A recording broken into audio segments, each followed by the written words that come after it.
are listening to the Balancing Act podcast. Here's your hosts, Jamie Wonko and Joe Vitale. And we are officially recording. Hello, and welcome to the Balancing Act podcast, now hosted by our California besties, the team at Human Content. Hey, Human Content, how are you? Hey, Human Content. Yes. East Coast, West Coast. You're very animated today. So today there was some music playing in the cafeteria, and there might have been California Love by Tupac Shakur playing, which is a jam. And somebody just had to go into the cafeteria and I couldn't help myself. Bust a move. And also, I have to text our boss and tell her, like, that was, you talk about like setting your day off on the right foot. Yeah. I mean, you couldn't undo that joy today. You just could not undo it. Yeah, you were all into it today. It was a big day for you. My little Leslie Nope. So Joe and I are both very big fans of Parks and Recreation, and Leslie Nope, she is a queen, and pretty enthusiastic. I do feel that way, that I'm pretty enthusiastic, but maybe as it gets closer to Valentine's Day, we'll talk about, or maybe are we after Valentine's Day? Yeah, I don't know. I don't know what day it is. Yeah. I'll tell you. January 97th, or at least that's what it feels like. It's so true. So we do have a guest with us today, which our favorite days, our guest days. Our favorite guest or desk days. Our guest days, yes. Mm-hmm. It's very exciting today to talk to our guest because there's going to be some science involved in this one. I'm a science nerd, so this will be fun. So let's bring her in. Hello, Dr. Danielle Dick. Thank you very much for joining us on the Balancing Act podcast today. How are you? I am good. Excited to be here with you all. Welcome to the Balancing Act. We're so happy to have you, and we can't wait to hear all about the book that we can see right behind you. That is that you are the author of, The Child Code. And can you maybe tell us a little bit about your background, educational, personal, whatever you're willing to share? Absolutely. So my day job, as I would say, is I'm a professor at Rutgers University in the Department of Psychiatry, and I direct the Rutgers Addiction Research Center, which is actually the largest addiction research center in the world. And my own work is on genetic and environmental influences on human behavior. So I do everything from leading big gene identification projects that are where we're trying to find the genes involved in why some people are more at risk for certain outcomes than others. And a lot of my work is on substance use outcomes, but also child behavior problems and other sorts of, depression, impulsivity, ADHD, those kinds of outcomes are the things that I study. And so we're learning a lot about the underlying biology of that. And then I do a lot of longitudinal developmental studies of kids. So what do kids that are carrying different genetic predispositions look like as they're growing up?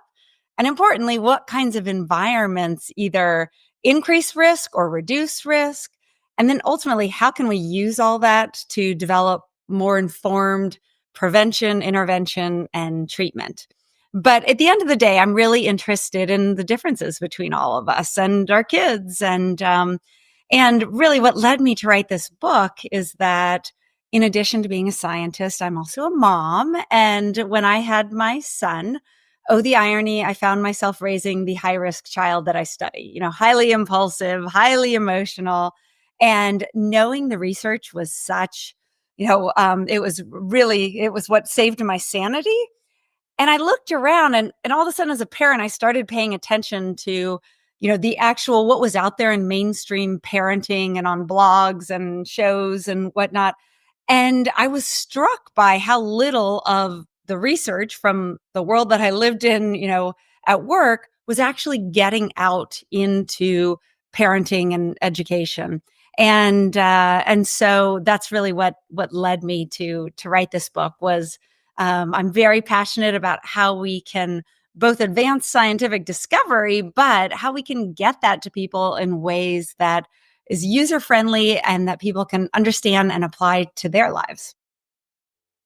I think one of the first things you said was like, oh, the largest addiction research center in the world here at Rutgers University. And I was like, what? I was just, anything that gives any notoriety to the great state that I've lived my entire life in, is fine by me. But like, I did not know that and would have expected there to be, I assume there are other facilities or research centers around the world that do similar things that what Rutgers does, correct? I would assume.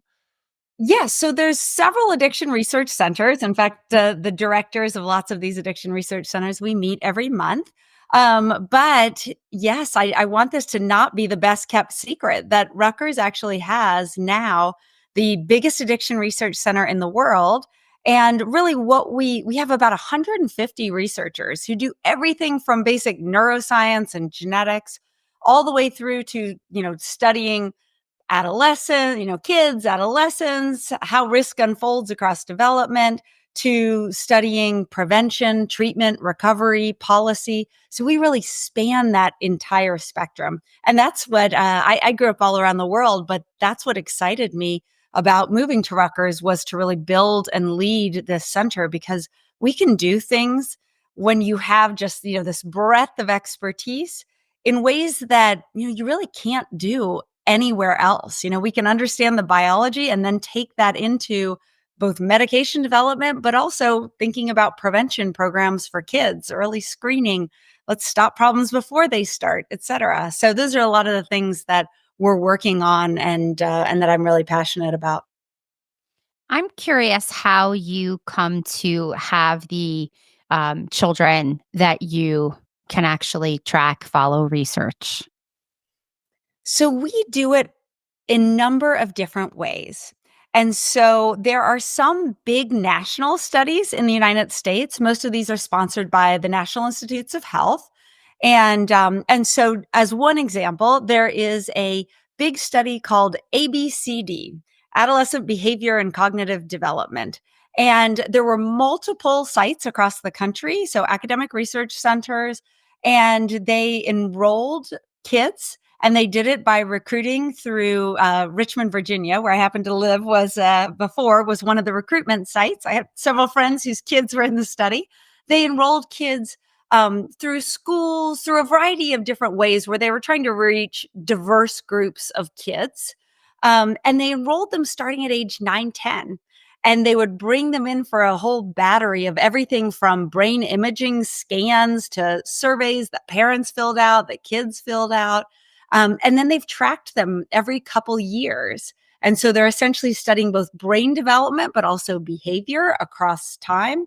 And they'll track them through, in another year or so, they'll be 17, 18. So we'll have one of the biggest studies, or about 10,000 kids that were enrolled, of, kids' behavior and brain development across time. And there's also genotypic data that's collected. So we can look at things like, how do kids' genes, their brain development, their, social environmental factors, how do those all relate to one another to influence, how well kids are doing, their behavior, places where they're thriving and places where they're having challenges as well. That's just one example.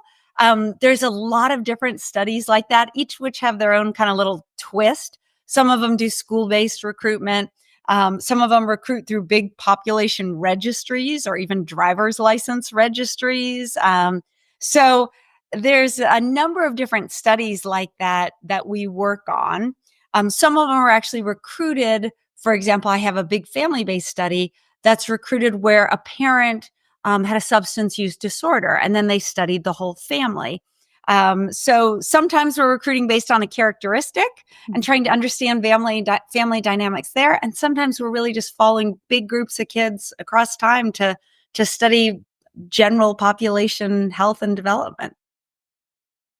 I'm assuming that the research you did for your book did not happen overnight. I'm assuming it took some time for you to compile the research and the findings. How long did it take you to really kind of hone into, or what your theory was behind, the book, The Child Code? Like, how long did it take you to kind of put that research together and compile all your data?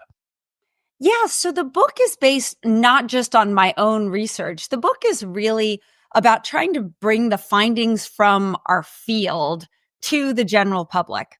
And this is because when I looked around at, the messages that we give to parents, a lot of it is all focused on environmental things, right? Like things you should be doing or shouldn't be doing.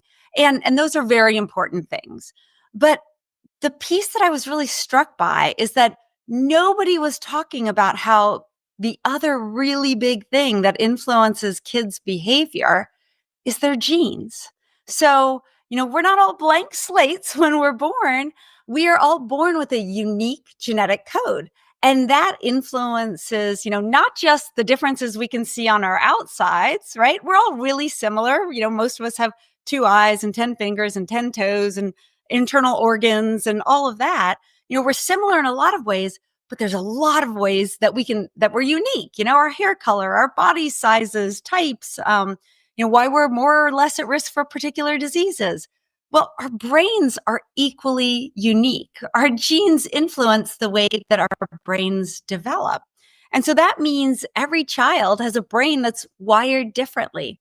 And so when we look at what influences child development, and that is true whether we're looking at, impulsivity, how impulsive kids are, how fearful they are, how anxious they are, how extroverted they are, almost every behavior that's been studied, we can look at how important are genes and how important is the environment.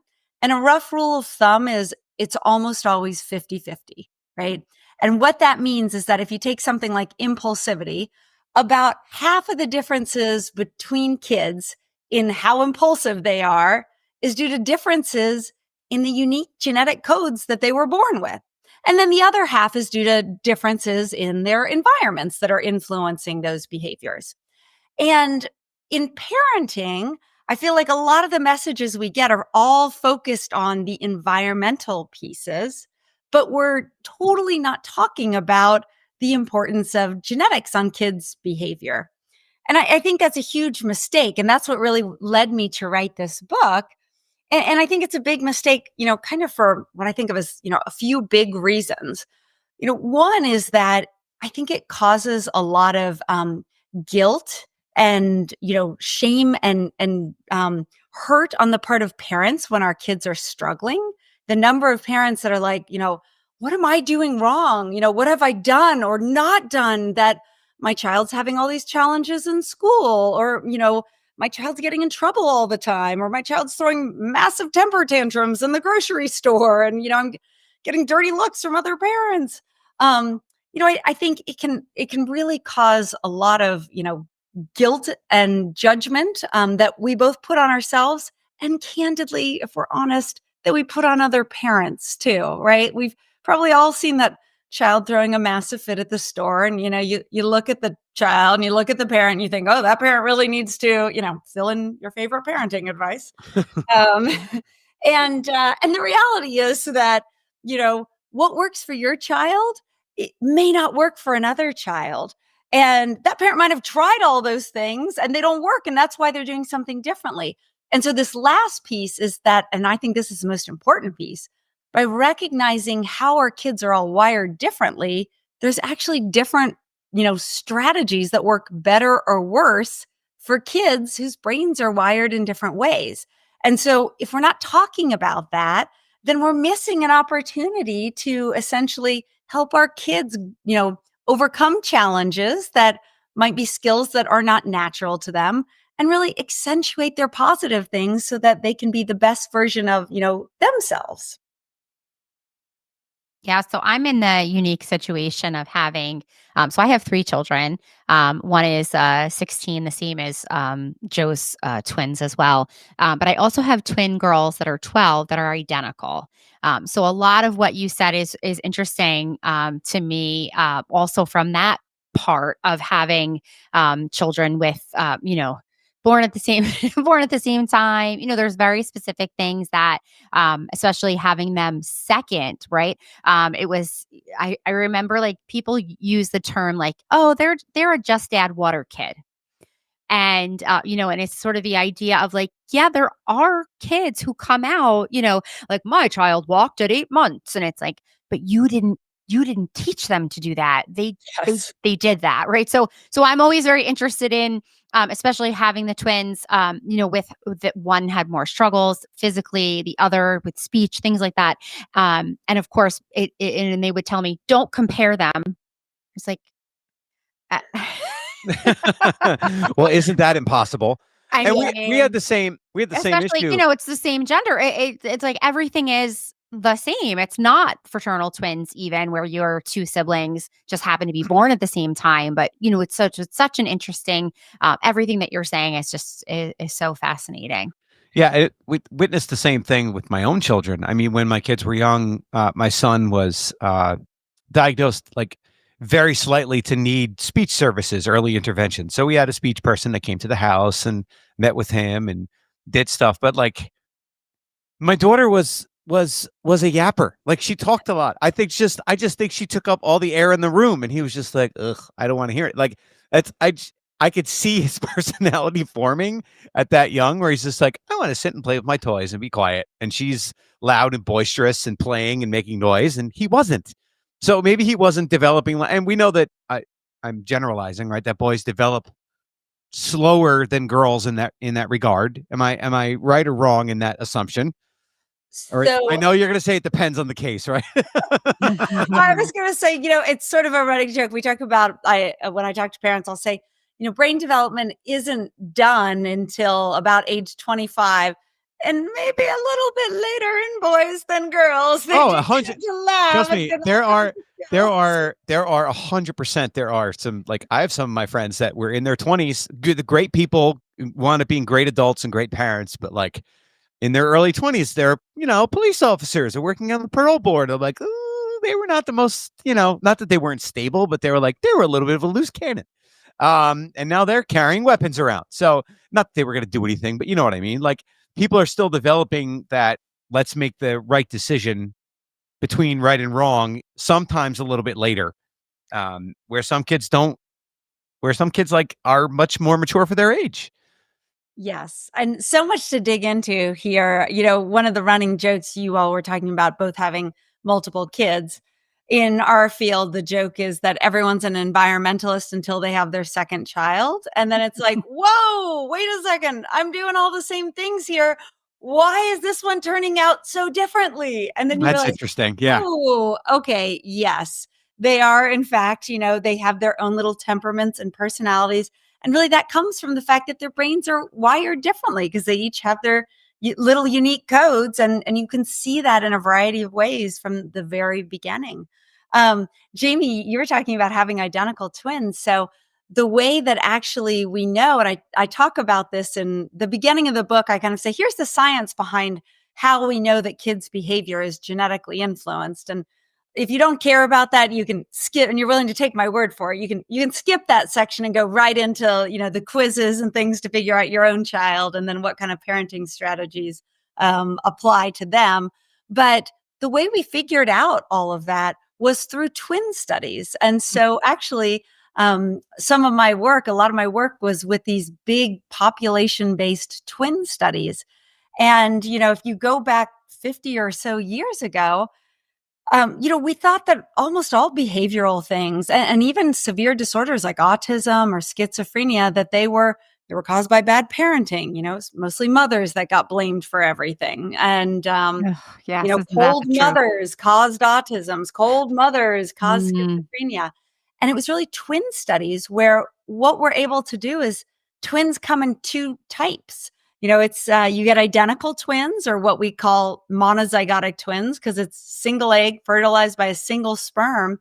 And at some point during cell division, they split into two. And we still don't even know why that happens. And so you have two genetically identical individuals.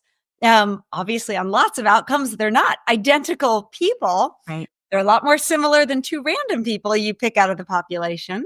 But the other type of twins is fraternal twins, or what we would call dizygotic. Two eggs fertilized by two sperm, just like ordinary siblings, except happens at the same time. So they're in utero together. And so you can compare, what you have are two types of siblings that are age matched, matched. And fraternal twins can be opposite sex or can be same sex. So you can have them sex matched, age matched. They're both growing up, when they're together in the same family with biological parents, they've got the same parents, same family.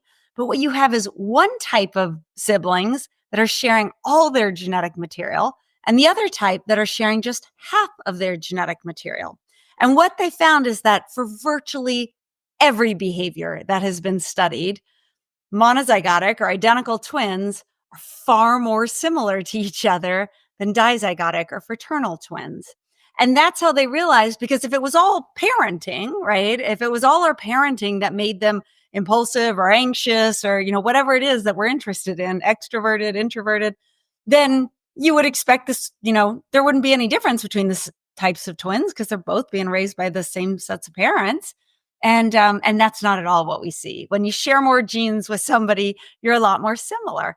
Now, not exactly alike, and that's how we know the environment still plays a big role. But It was actually twin studies that really were pivotal in teaching us that. Well, that's fascinating. We still get the classic, like, which one's the bad one? Can you hear me? Yeah, I can. Oh, sorry. Right, and it's always right. It's like I wouldn't take anyone else's children and say like but people love to do that with twins. Who's the bad one? Who's the good one? My wife, who's the quiet one? My wife used to say, "Buy one get one free sale." It just depends on the free one is the one that's not having a good week. So, and ours are completely different personality wise. I have an introvert and an extrovert. Not having taken one of the quizzes. I have a go with the flow and I'm going to overthink every single solitary decision that I'm going to make, and that she's my child. That's my daughter. Because she thinks a lot like I do. But it's interesting to hear you say that, because now, like, thinking like when you were saying like, oh, if it wasn't partially the genetics, everything would be the same because you're literally raised in the same environment, same household, same parents, same messaging, same discipline, whatever it is, it's all the same for each child, but there has to be some kind of difference, and that comes from the genetics of each particular kid. So what you mentioned about the quizzes in the book that you were talking about, I just want to explore that for a second. Like, if a parent wants to, like, at what age would they start to try and figure this out? Yeah, so temperament starts to solidify usually around age 3 or so. And what we find is that actually measures of child behavior before that, when they're really little, tend to be more a reflection of parents' personality and stress. And not to say that things like how well kids sleep and that, clearly those are genetically influenced as well too. My son. So is it true, like, tired people make tired children? I haven't heard that, but tiredness is probably about 50% genetic, like everything else. So that would fit. Tired. Yeah, I kind of. People would say to me like, well, you're a to me, like, you're a sleeper. That's why your kids are sleepers. Right. And it's like, I guess. Well, when my son was little, he was, a fabulous sleeper. He was a fabulous eater. And I was like, oh, well, of course, right? I have a PhD in, developmental and clinical psychology. I've read all my books and I have this delightful, happy, easy baby. What's so hard about parenting? And, then all of a sudden, about 15 months old, his little personality started coming through. And I was like, oh, I just had an easy baby, right? I lucked into having an easy baby. But it is easy because, kids' behavior is distributed on a bell curve. That means that there are some kids, down at that extreme end who are highly agreeable and, highly compliant, and they're good sleepers and they're good eaters. And, you ask them once to do something and they do it. And my stepdaughter is like that, right? I didn't know kids could be so agreeable. I knew that theoretically and technically, I studied child behavior. There must be kids at that end. Like, I just didn't have one. My siblings didn't have any. My friends didn't have any at that end. So, but you can see how when you have a child who does have an easier temperament, you look at other parents and children and you think like, whoa, look at that child throwing a massive fit, like, what must that parent be doing wrong? And that's why it can kind of create some of this judgment. But all behavior is really distributed like a bell curve. And so you really start to see some of these differences solidify around 2 to 3. And by solidify, what I mean is you can see behavior patterns that become consistent across time, across place, meaning they're acting the same way at school as they are, at home, that multiple people would agree, for example, this is a more introverted child, right? Or this is a more impulsive child. And so it starts to be kind of, you see consistency across people, across place, and across time. It's not like, all kids might get scared if a big dog starts leaping at them and, like snarling and showing his teeth. But if you have a child who's scared when it's like the sweet little puppy just walking down the street, and the meeting a new person, and the going to a new place, and then you start to realize, okay, this might be a child with a more anxious temperament. So that's when we can kind of start to see these things emerge. And then, the key piece and why I think it's so important is that, as parents, we can essentially adapt our parenting once we kind of better understand how our kids are wired. Kids don't all respond in the same way to, the quote, same type of parenting. And so there are some things that work better or worse for kids with different temperamental styles. And that's a lot of what I go into in my book. So something you said, not to shift gears, but something you said actually struck me for a second, because there are times when, from a teaching perspective, where Jamie and I will be in a parent meeting, or we'll be having a discussion about a child, and the parent will say, "Oh, that's so, they've never exhibited that behavior at home." So, like, what do you attribute? I don't know if there is an answer to this question. What do you attribute a child who maybe exhibits certain impulsive, negative behaviors in a classroom, but doesn't do them at home? Now, is the parent just maybe there's a little bit of having blinders on, or they're used to that stimulus where they don't see the forest through the trees? But like, is there a definable answer? So, I think many of us have had the other experience too, where, they're like, oh, he's so well behaved in school. And you're like, my child? Really? Oh, yeah.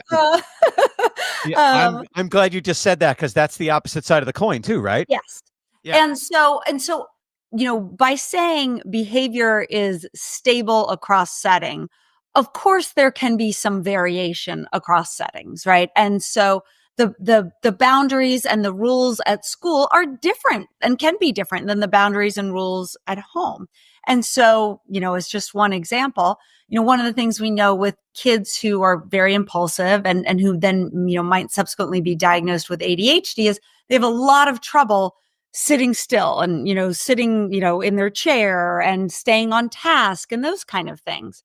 So, now if at home they live out on a farm and they run around outside, and, the parent might not be seeing and having as many problems with that as it's causing in the school setting. And conversely, there are certain classroom settings that are more challenging for kids, and I know this from having had a son with ADHD, teachers all run their classrooms differently. It's not just kids that have their own temperaments. We have our own temperaments and characteristics. And so we could even maybe get into that, kind of how those interact, adults and children too. It's true with a parent and a child and how they perceive the child's behavior. It's true with teachers and with kids too, in terms of both how a teacher might perceive the child's behavior.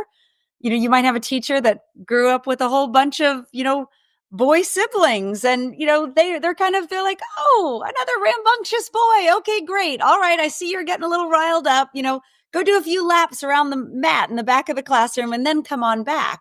Whereas another teacher might feel like, wow, this child really has got to sit in their seat, right? Like, I can't teach. This is driving me crazy.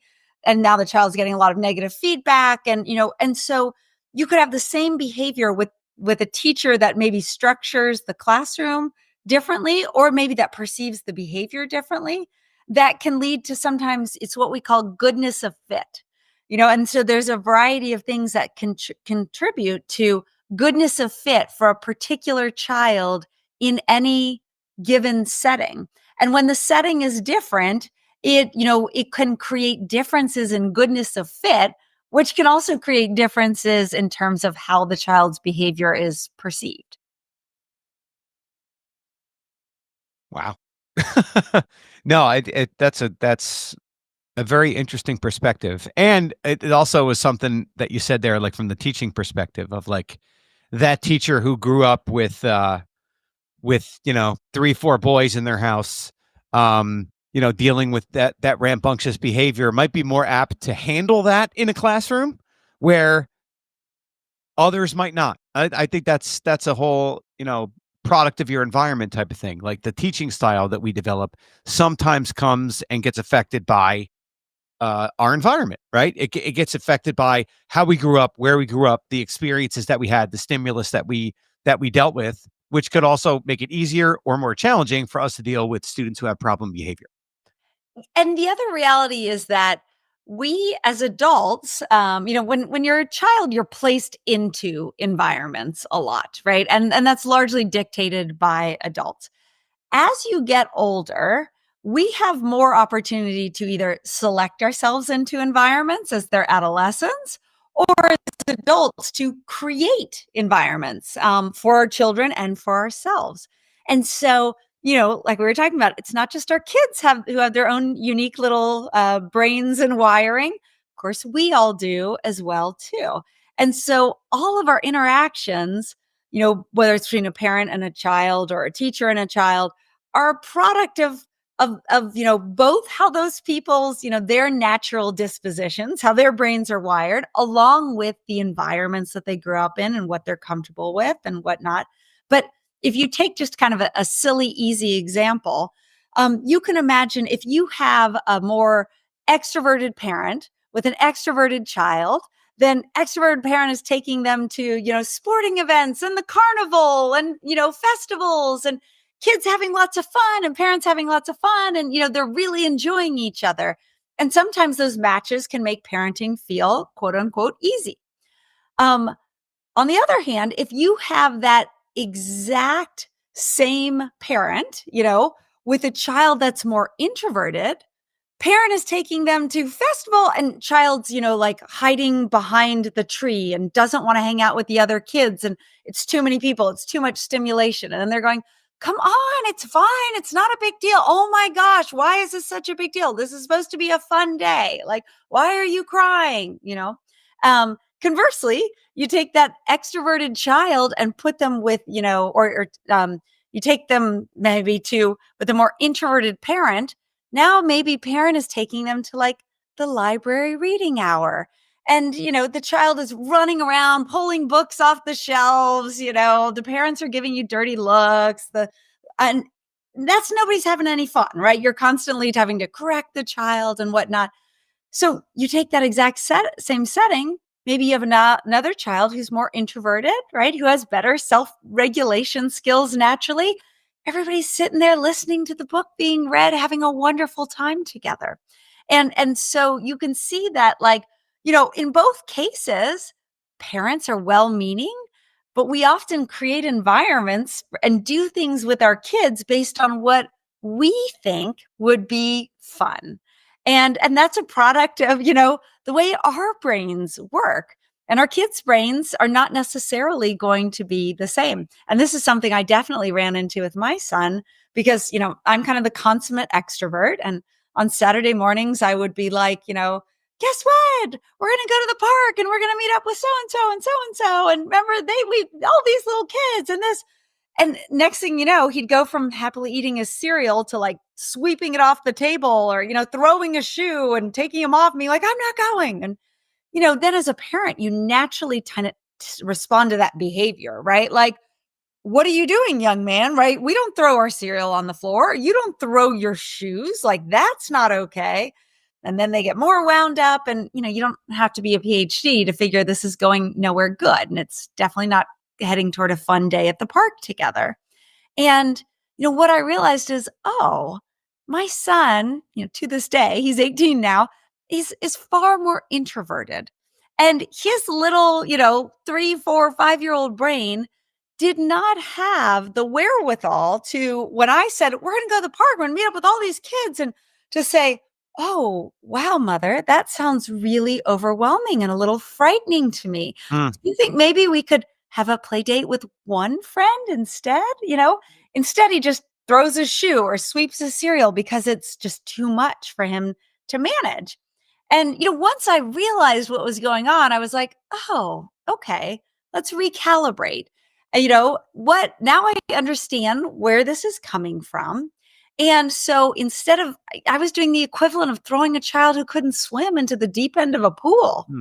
Instead, it's like, okay, it doesn't naturally come, easy to him to be thrown in with a bunch of people he doesn't know. So we're going to start with play dates with a single friend, right? Somewhere he's comfortable. He becomes more comfortable with that. Okay, now we're going to invite another friend over to the same place he's already comfortable. Now we introduce that.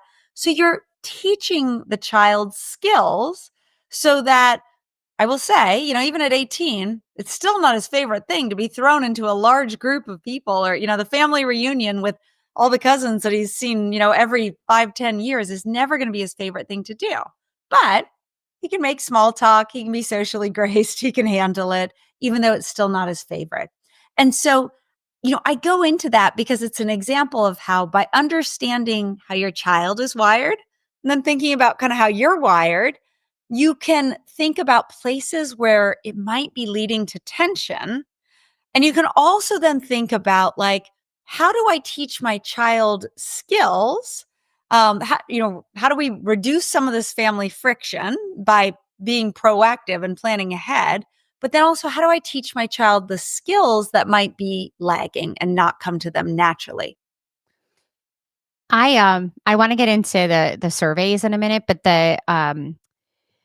the idea always that I have between my husband and I, and so maybe this is something we've made up, or maybe you can talk about it a little bit, is the difficulties that we have in parenting the children in our home that are most similar to us, rather than the ones that are different than we are, because they seem to kind of know just what to say or how to Oh get boy. right. You know what I mean? And so we each have, of our 3 children, we each have one that can do that to both of us. And we've sort of observed it. And we've talked about kind of, why that is, or what, and it's like, my gosh, they're like, that you do that, my husband, like, you do that all the time. And you can't give him like the grace that you demand for yourself and he's, I don't know, like, and the same Yes. thing with me. So I'm just curious if you have anything, about that. Absolutely. So Please fix our lives. if we're only at that easy, right? Yeah. So I give the example where when you're matched, it can be easier. Of course, there's many things where when you're matched, it can make it more challenging. And I had some of those with my son too, where, he is one of the things when we get into the surveys and talk about it is, some kids are more emotional, right? They're more quick to big feelings. And these things are genetically influenced. I have things mostly under control as an adult here, but and so sometimes it would be like when he'd be coloring and one minute he's happy and the next minute he's crumpled up his paper and thrown it down. I was like, oh, okay, yeah, it must have been not quite the right color of blue for the sky, right? I got it. I recognize that. But in other cases, we can totally push each other's buttons, right? Because he gets worked up, I get worked up, you get each other more worked up. And so that can absolutely happen too. But, Jamie, to your point, I think recognizing those things and one of the reasons that when I talk to other parents, they've said, the book is helpful is because it's sort of like being mindful of those places where, tension is coming because our children are either very similar or very dissimilar to us. And, we are all wired in different ways. And, yet here we are all trying to coexist in a home together. And it's true spouses too. There's a whole chapter in my book about partners and predispositions, right? And Ooh. why you see things differently than your partner, and you can't agree on things with your kids, and those sorts of things as well too. Yeah. What does your husband sometimes say to you? It's like, well, you're just nicer than I am. Doesn't he say? Doesn't he say something like that? I have to say, we start Jason, my husband and I started this like sort of mantra when the kids were really small, where we would say like same team. And we would Yes. clap it. Even if we didn't necessarily 100% agree, we had to keep like the united because they outnumber us. Like once they outnumber you, you have to, you gotta Yeah. get on that same team. I'm at even. trouble. I'm use a sports analogy. I am at even strength, and Jamie is on a penalty kill. Okay, she's a Yes. man down. So we kind of had that whole, and I feel like even if it wasn't working, it was working because we had the support with each other. But I can't wait to read your book and especially the chapter on the spouses, because as the kids are getting older, the dynamic changes and they become more vocal and more observant, and they're wise to what they can say to try to split the team. Absolutely. Yeah. And the other piece Oh, is yeah. that to the extent, there are times as your child grows and develops, the relationship with each parent, of course, will change too. Yeah. And so there's times where I think certain characteristics of kids can be much harder for one parent than another. And that can also shift across development. And so, for example, when my son was little and highly impulsive, that was hard for me because like the idea of him, the bull in the china shop and things were getting broken and, all that kind of stuff around the house, like that drove me a little bit crazy. Now, impulsivity in a teenager, I do a lot of work with adolescents. I'm like, I get you. I get what's going on in your brain. Whereas like, for his dad, that was much more of a like, like teenagers were much more stressful to him. Mm-hmm. And so, it's kind of that same characteristic as it unfolds in different ways can also be more or less stressful for each parent too. And one of the other things is that because, we each have our own both family histories, meaning you and your partner each grew up in a different family, which probably had different rules and all that. But then the fact that you also have brains that are wired differently means that, one of the things we commonly see is, in fact, one of my colleagues who's also studies genetics and child behavior, she said once she had her nanny, her husband, and her all fill out questionnaires about her daughter when she was little. And she said, I discovered we're all raising a different child. And by that, she meant the way they were perceiving her behavior was different. And because they're seeing it through their own, environmental, but also just behavioral lens. And what seemed really impulsive and challenging for one parent was like, not so much of a big deal to another parent. And so I think that recognizing that that's going to happen, and that's actually okay. So often we, with our partners, myself included, right? Like it can turn into a tension point where you're like, no, I'm right. No, I'm right. Well, the reality is everybody's right because you are in fact seeing things through your own lens. And some people view it as more challenging or less challenging, as more impulsive or not impulsive. And so, one of the things that parents will often ask me is like, is this normal? Is this normal, or is it an impulsive child, or is it ADHD? Is this, just an anxious child, or is this anxiety? And that's a place where I find parents sometimes like will butt heads too about how problematic it is. Is it normal or is it not?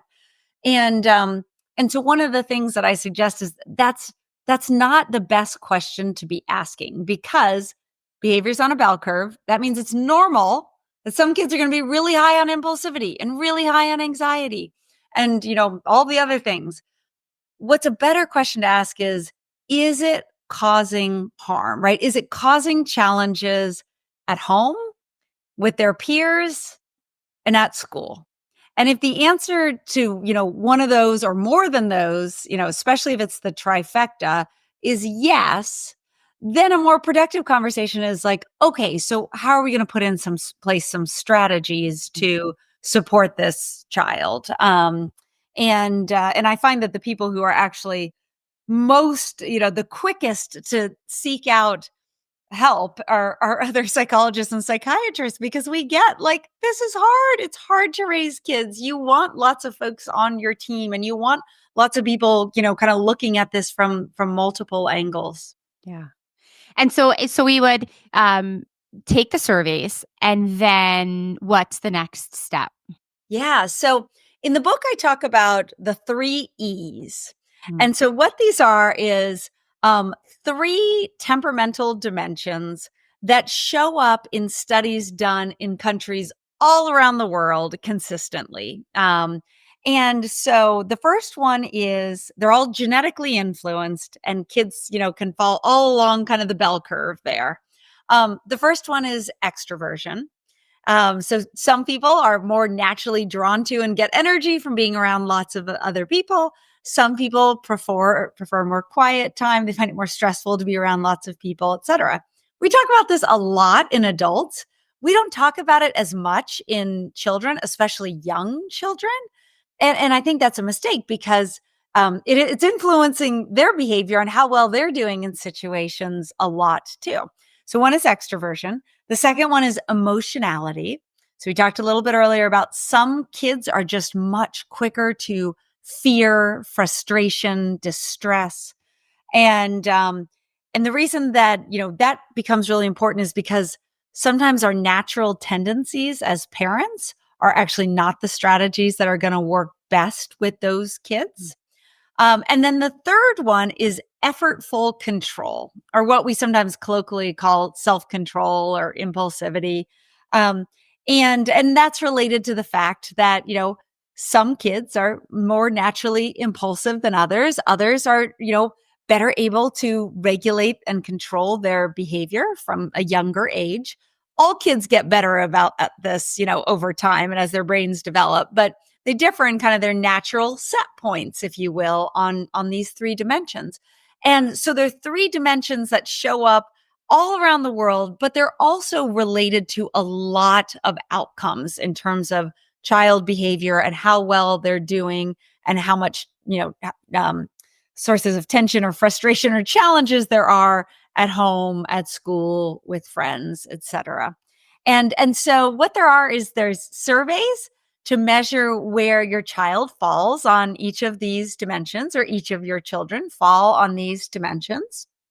And there's actually surveys for where you fall on these dimensions as well, too. And they're questions that are based on the kinds of research questions that we use in these studies we started talking about at the very beginning of the podcast, with, that have been administered to literally tens of thousands of kids from around the world.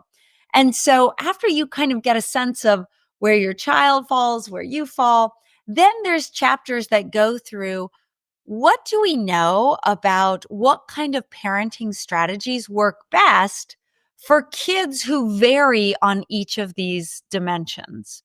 And so, for example, kids who are more extroverted or more introverted, they actually need different things from their parents. Different things are more challenging for them.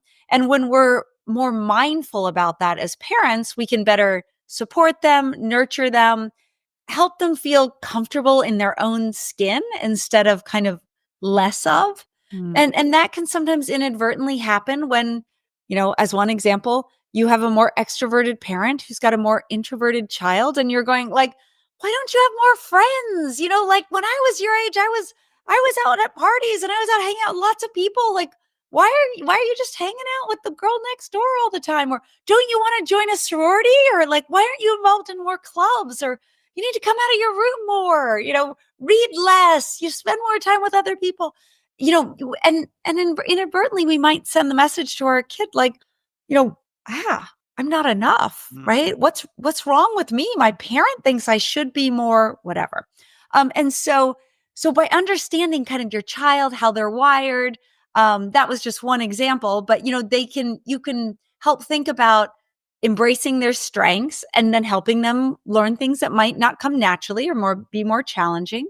Similarly, for effortful control, very often those big feelings they can result in, as we were talking about, the cereal bowl off the table, the thrown shoes, what we might consider, quote, bad behavior in kids. And our natural tendency might be to clamp down and say, you need to stop this and to implement, punishments and whatnot.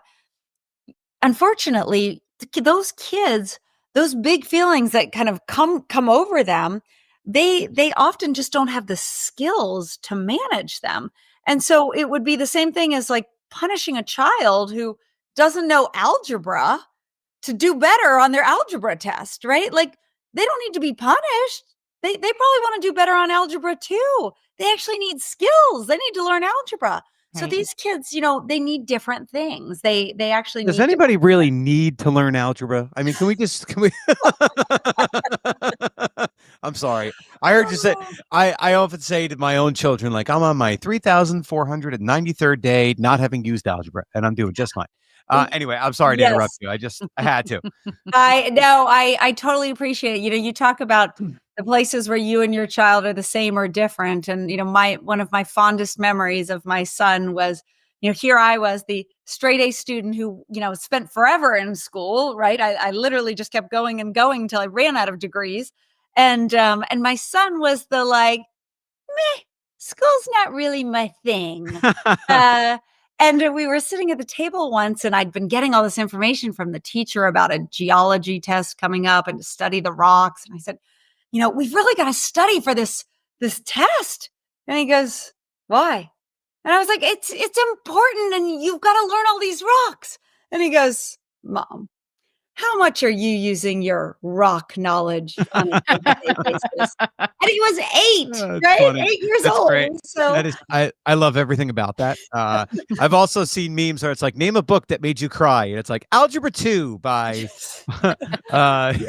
Holt Macmillan or whatever the publishers are.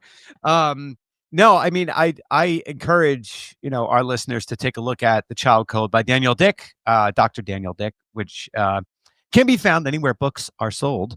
And as you've seen, if you're watching on YouTube or on the Spotify streaming, which apparently we're on now, Danielle, we're just on so many new platforms. We're like, our heads are spinning. We're very excited. Love it. But no, Danielle's website, www.danielledick.com, will give you parenting tips as well as resources to get you, acclimated with this process, and also, help along this journey, because it's not easy. It is not easy. Little kids, little problems, big kids, big problems. That's how it all works. It works itself out. Yeah. So, Yes. yeah. So Well- Danielle, thank you so much for joining us, and we appreciate you being here. Yes, I appreciate you too. I wonder, am I introverted or extroverted? I just going to have to figure that out. So I have to take my own quiz.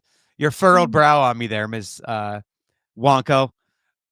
You could be somewhere right in the middle of the bell curve. I could be. I think it depends on the week. But no, I appreciate you as well, Danielle. And I want to give a special shout out to Mike L. At one of your colleagues, who's a good friend of mine, who actually helped us connect and get you here on the show. So thanks, Mike. I know you've been listening, for getting Dr. Dick with us here on the Balancing Act podcast. And we will see everybody next time on our next episode.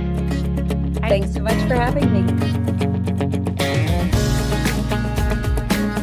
Okay.